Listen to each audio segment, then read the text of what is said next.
বান্দরবানে ভূমি দস্যুদের হাত থেকে রক্ষা পেতে কুশিরানী বড়ুয়া নামের এক অসহায় বিধবা নারী 22 অগস্ট 2024 বৃহস্পতিবার সকালে বান্দরবান প্রেস ক্লাবে সংবাদ সম্মেলনের আয়োজন করে। কুশিরানী বড়ুয়া লিখিত বক্তব্যে বলেন, তিনি একজন স্বামীহারা অসহায় নারী।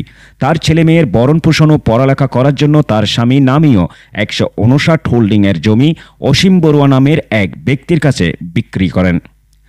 তাদের তড়িৎ টাকার প্রয়োজন হওয়ায় নোটারি দলিল করে উক্ত জমি বিক্রি করা হয়।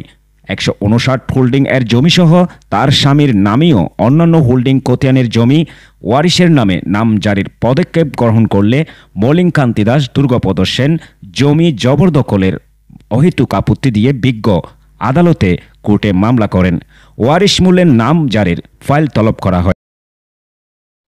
তিনি আরও বলেন, যাদের নিকট জমি বিক্রি করেছেন, জমিতে অনেকগুলো ঘরসহ স্থাপনা করে তারা বসবাস এবং ভাড়া দিয়েছেন।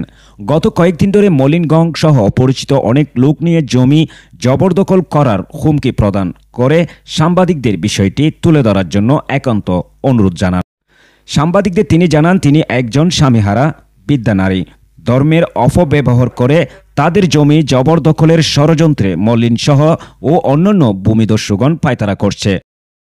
মলিনগং ইতিপূর্বে উল্লেখিত মামলা দায়ের করেছে এবং বিজ্ঞ আদালতে মামলা চলমান রয়েছে। বিজ্ঞ আদালত কর্তৃক আদেশ অথবা মামলা প্রত্যাহার না করে অসহায় সংখ্যালঘু নারীর জমি জবরদখলের প্রচেষ্টাকারীদের বিরুদ্ধে আইনগত পদক্ষেপ গ্রহণ করতে সাংবাদিকদের মাধ্যমে প্রশাসন ও আইনশৃঙ্খলা কর্তৃপক্ষের নিকট আবেদন করেন।